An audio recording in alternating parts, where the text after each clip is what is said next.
This is a case study on deploying machine learned models, especially for embedded control systems. We're going to replace a PID controller with an Lstm trained controller that uses the data that comes off of this little device. This is a temperature control lab, and we're going to use this to generate the data and then also test on this. Now, this temperature control lab separates into two parts. You have an Arduino Leonardo on the bottom and then a temperature sensor shield along with heaters that are here.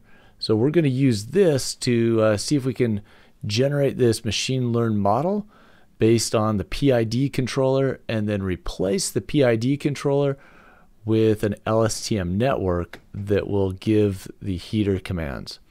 So let me just review with you some of what we covered earlier on deploying machine learned models.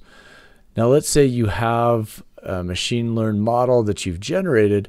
You can generate a file, you can package that up maybe with in pickle file, and then deploy that to another computer where somebody else can use that.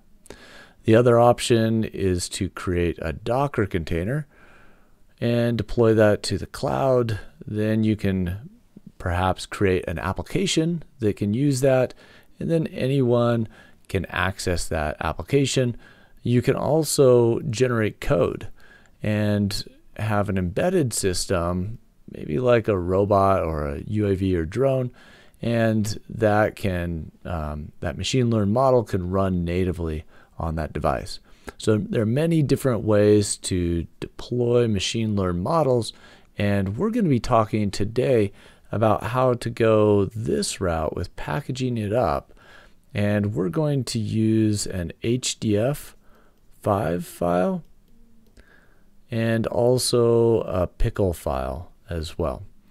Now, one of the unique things about this is we're going to use this with our Arduino device, which is one of these embedded systems. We're not going to run directly on that. We'll still run on a computer and connect with a serial connection to that Arduino device. But it does show how we can deploy it and create a separate application from the training to the deployment of this.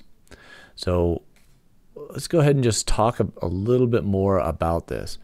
We are going to test it with a PID controller where we have a set point. This is going to be our temperature set point. Maybe we want to control it to 50 degrees Fahrenheit. And then we're going to put in a PID controller here, and then this is going to output a heater value. That's going to be implemented on the device, and then we're going to measure temperature, the first temperature. Okay, we measure that and we compare the measured temperature with the temperature set point. And the PID controller is going to either adjust the heater value up or down depending on the difference from the temperature set point. And what we're going to be doing in this exercise is just the same thing. We're going to use this data to train it. Okay, but we're going to replace it with an LSTM network and then have the same architecture. So this is going to be temperature 1 that comes out. It's going to feed back, and we're going to try to replace just this element right here, LSTM, and from the PID. Now, the PID controller, that's used almost everywhere in industrial automation. It's used on many applications to control flow, valve, temperatures, pressures. And so this is just a case study to see how well we can be able to train this and replace it with something like a machine learned model, an LSTM model. Okay, so let's jump into the exercise. This one's a little bit complicated. I didn't want to give you necessarily the assignment to code all of this yourself.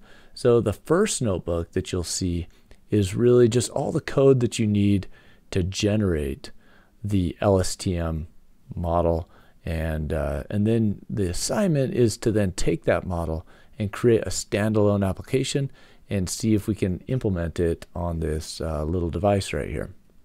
Okay, so let's go to that. Let me just show you the web page. We have the PDS. This is the machine learning for engineers. And if you come down here to the case studies, you're going to see this automation with LSTM. And here is the some more description about the problem and a little bit more about a PID controller and how that's used in practice. We're going to get this LSTM automation case study notebook. Okay, and this is the one that we'll use to train the LSTM network. And so if you just come here to raw, right click and save link as, then you can download that. I already have a copy of that downloaded, so I'll cancel that. And let's just come here and I'll explain what we're doing with each one. We're just going to import some packages that we'll need. This is going to include Keras and TensorFlow. And then if you don't have a temperature control lab, I just recommend using this emulator. Whether or not you do have a temperature control lab, we're going to do 100 times speed up because we need a lot of data for the LSTM network. And so we're going to run about 90 minutes or 45 minutes. I don't remember which one it is, but quite a long time of data that you need to generate if you do have the device. So let's just train it off of the emulator. We're going to also create the PID controller. So we're going to implement these equations that I showed there with some anti-windup control and clipping it as well. So we're going to clip the output. I guess I didn't do the anti-windup control on this one, but you could add that. Okay, so the optional one here is Model Predictive Control, and you could replace the PID control with a different type of controller like MPC and learn the MPC moves with the LSTM, for example. But we're not going to do that one either. So go ahead and just skip that one. I've run this one. You can see when it changes to a number, it means I've run it. And let's just go ahead and generate data for training the LSTM. Here's our set point profile. Okay, so we're going to give it these random set point steps. And let's go ahead and collect the data now.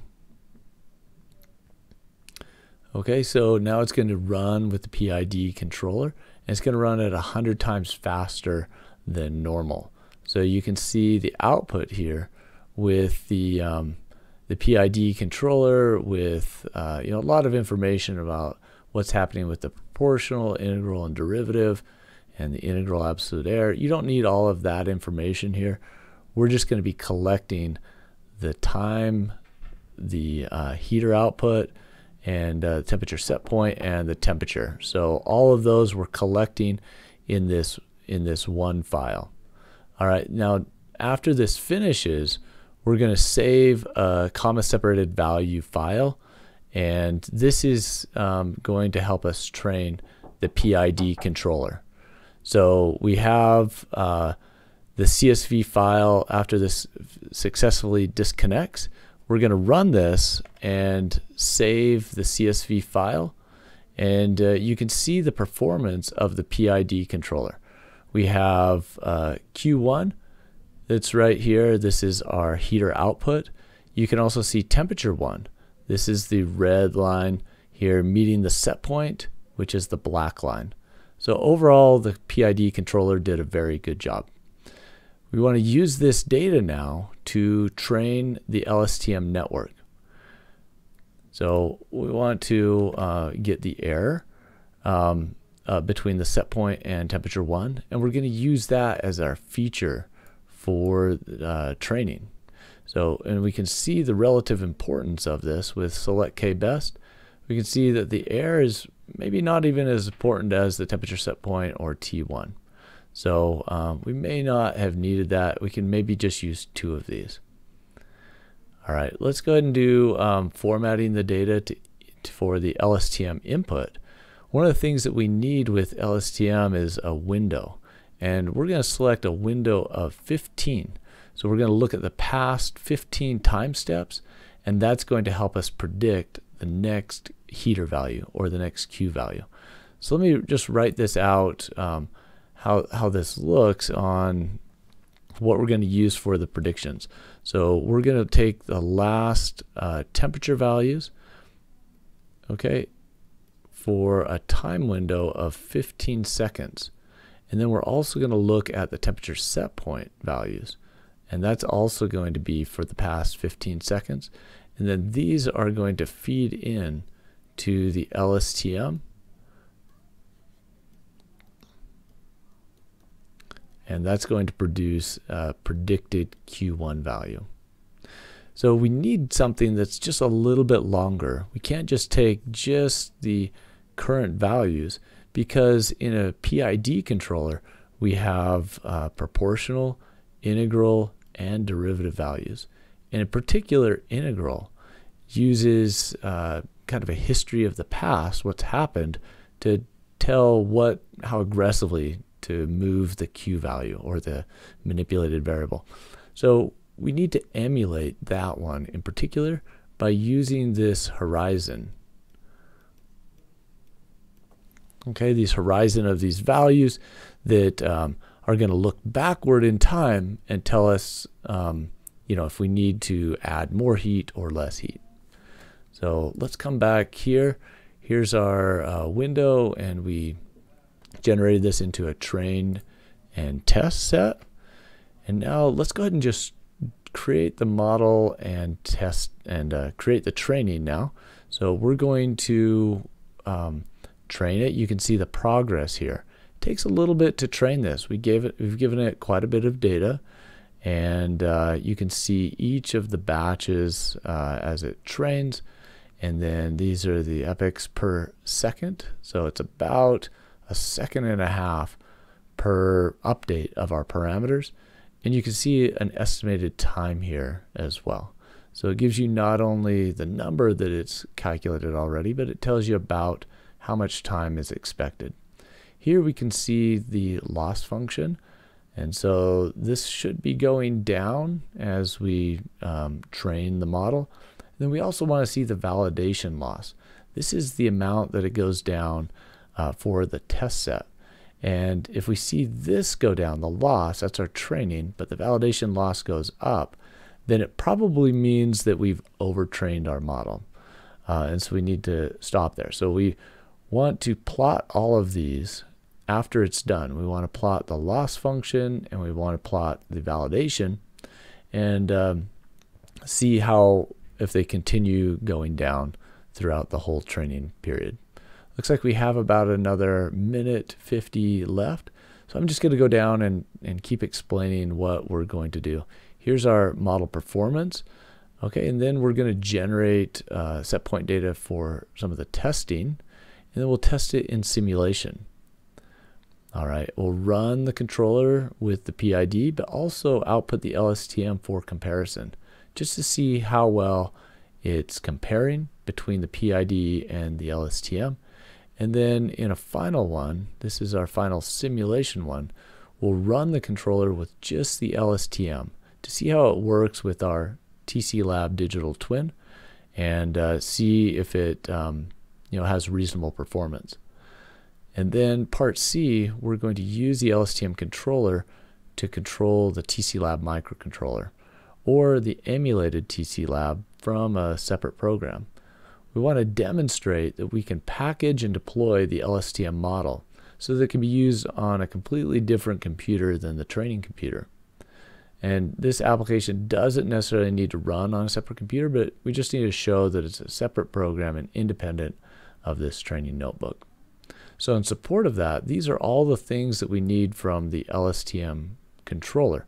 We need the name of the model file. In this case, it's going to be Lstm control. And then we also need the scaling, SX and SY. Those are going to be the scaling for the input and the output. And then we also need that window. That's going to be equal to 15. It's how many time points backward in time we're looking. So we're going to dump all of that into this pickle file with the Z value, and then we'll open that file and write to it. Okay, so that's all that we need to write to generate. Okay, we can see that it just finished with the generating the model. There's the LSTM control. And so let's go up and run the rest of these. Okay, so here you can see the loss and validation loss. So it did a pretty good job of going down. You can see these come back up a little bit, but overall there was a good decrease down. It looked like it leveled out pretty much for the validation here. Okay, so let's go ahead and do some performance assessments. Okay, a preliminary performance assessment here where we're comparing the PID and the LSTM. You can see they're just a little bit off. Okay, and sometimes when you run this, you'll get just a little bit different results depending on the random selection of the set points and how it generated that data. Okay, and sometimes I'm much closer than this. All right, let's generate the set point for the test. Okay, here's a different set point profile with some random values. And then let's run the controller with the PID, but also output the LSTM for comparison. So we'll run this test. Okay, this one's going to take just a little bit of time to run through. It's still using this emulator. And let's see if I can maybe shorten this just a little bit. I'm going to shorten this. I'll interrupt this, and let's just shorten this to loops equals 150. Okay, so it's just going to cycle through just fewer than, I think it was 2400 or so, just so we can see this just a little bit more quickly. All right, so there's the comparison PID versus LSTM and what it suggested for the heat values. And then you can see the temperature one, how it reached the set point with a little bit of overshoot there. Let's run it with just the LSTM controller. Again, I'm going to shorten this down just a little bit, just 300 loops, so it doesn't take a lot of time just for the video, but if you wanted to go for the full loops, just go ahead and delete that and it'll go the full 2400 cycles. Okay, so there it is, and here we can see the LSTM controller, and did a very good job of going to 100% heater value at the beginning, and then knowing that as it got closer to the set point, it needed to decrease and then level out. So it did a fairly good job. So now let's see if we can implement this on the microcontroller itself. So I'm going to take this device and then hook it up to the computer, and we'll see if we can work with it here. Okay, I've hooked it up to the computer, just the this configuration here, USB connection to the computer and then to the power supply as well. And we're going to export this now. Okay, here's our pickle file that we have, LSTM control, and we also have our model file as well. So let's just go ahead and create a new text file, and I'll call this LSTM control and .py. So I'm going to create this completely separate of our other application, and I'll just use LSTM control. I'll use the IDLE editor, in fact, to do this. Okay, so the very first thing that we're going to need to do is just go get some of the sample code that was on the website. So I'm going to go down to automation with LSTM, and for testing, there's this PID control code. So I'll copy that in here. And let's get the other code as well, just for plotting this. So we're going to generate a plot after we finish. And if you don't have a TC Lab, then just use TC Lab model here. Okay, so there's our TC Lab controller. Now it has a PID controller here. Let me actually open this up with Notepad++, just so it's a little bit larger, and then we'll run it in through the command line or some other way. So we want to replace this PID controller here. So the very first thing we'll need to do is just import a pickle file, or the pickle package, and then we need to unpack what we had. Okay, so I need the H5 file, and then I'll take my scalars as well, and then get my window. And I'll just do pickle load, and I want to open Lstm control.pkl. Okay, so now I have my pickle file name, and I'll get my model now. I'll load model, and I'll need to import that package, but I'll load my H5 file. So let's go ahead and get that as well. So from Keras models, we'll import load model. Okay, so now I have all of these things that I needed. I can get rid of the PID controller and instead create my Lstm controller from this model. Okay, so to do that, I'm going to go back to my Lstm controller here. And let's just get that Lstm controller that we'd used already. All right, I'm going to copy that in here. This is just going to be a function that's going to return the Q1 value. Okay, and you can see, you know, it has the SX and the SY. Those are the scalars.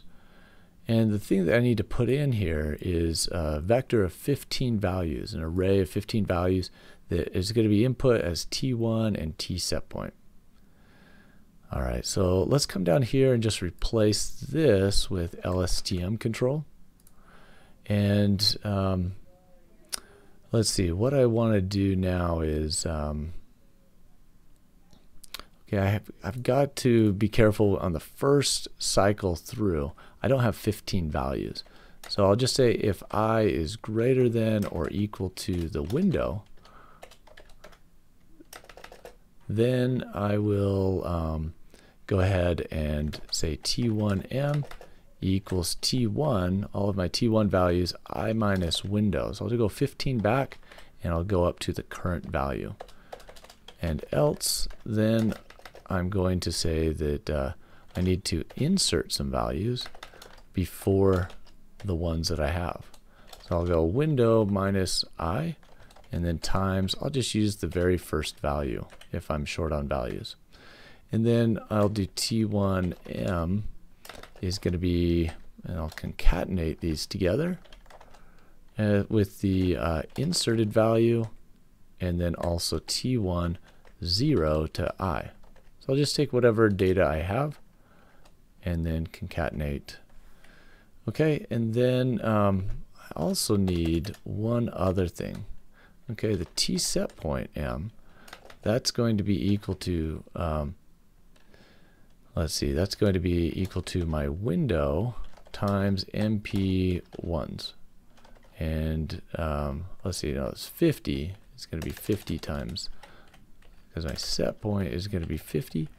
And then I'll have my window here.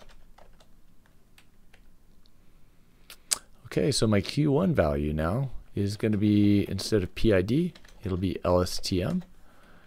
And then here I'm going to have my, in Lstm, let's see, this is going to be T1M, and then T set point M. All right, and then I'll implement, okay, this is going to implement on the TC lab. So on the microcontroller, it's going to send that Q1 value to the TC lab. All right, so I think I have about everything here for the controller.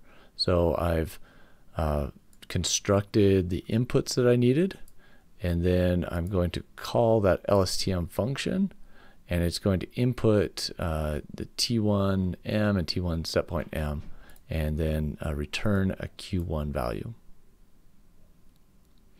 Okay, let's go ahead and try this now. Okay, I've got LSTM1 control. I'm going to just open it up with IDLE. It's a different version of Python. We may get some compatibility issues with this. Well, let's just see how this this works.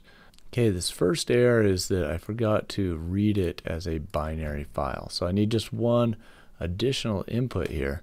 When I open it, I need to do RB, which is read binary.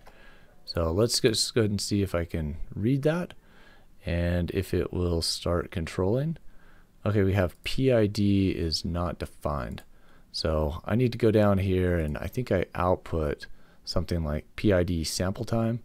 I'm going to wait 1 second. Okay, I could just replace that with 1. And then here I had PID set point. That's going to be a value of 50. Okay, so I think everything else should be the same, getting rid of all the PID references here. So let's run that one more time. You can see a warning here that I'm trying to unpickle the estimator min-max scaler. I'm using a different version. So that's one of the issues with deploying some of these models, is if you have different versions, it can potentially lead to these conflicts. This one isn't, it isn't a breaking one, it's just a warning. But you can see now the PID controller is working, and this one is going to go for about 5 minutes. All right, so I'm going to leave this going for about 5 minutes, and then we'll produce the results of this.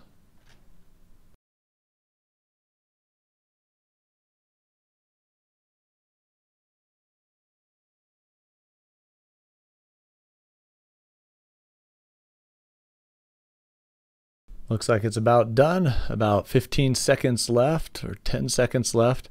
Now you can see this is really sloppy output here. So what I'm going to do is just replace this with formatted output. Okay, and then here we can see the LSTM control output. And we can see that initially it went to 100% on the heater value. It did saturate at 100%, and then it came down to about 50% for the heater output. Now you can see, just like the PID controller, the temperature went up and had a little bit of overshoot, and then looks like it's tracking down toward the set point. So overall, very good control just with this LSTM controller. This is a complete replacement of the PID controller with this LSTM controller. Now we did use the PID controller to train the LSTM network, but at this point it's completely independent of the LSTM network. Now we could do something like this as well with Model Predictive Control, and I showed you a couple places where you could put MPC in there instead of the PID controller. Well, I hope you've enjoyed this exercise. This has been an exercise in replacing something, in this case a PID controller, with a machine learned model, and also how do you deploy an application. So in this case, we deployed it on a controller that was able to write to a microcontroller and be able to send from Python signals to the microcontroller, and with the machine learning output. So if you come back to the course website, you'll see additional information here on exercises for machine learning. We have data engineering, there's classification, regression, time series models. This is we have the LSTM network, and then also here the deploy that talks about deploying machine learning. So I'd recommend visiting both of those. The LSTM network, it gives a little bit more on what LSTMs are and how to construct them and train them. And then down here for this exercise that combines the two of those, deploy, machine learning, and then also automation with the LSTM network.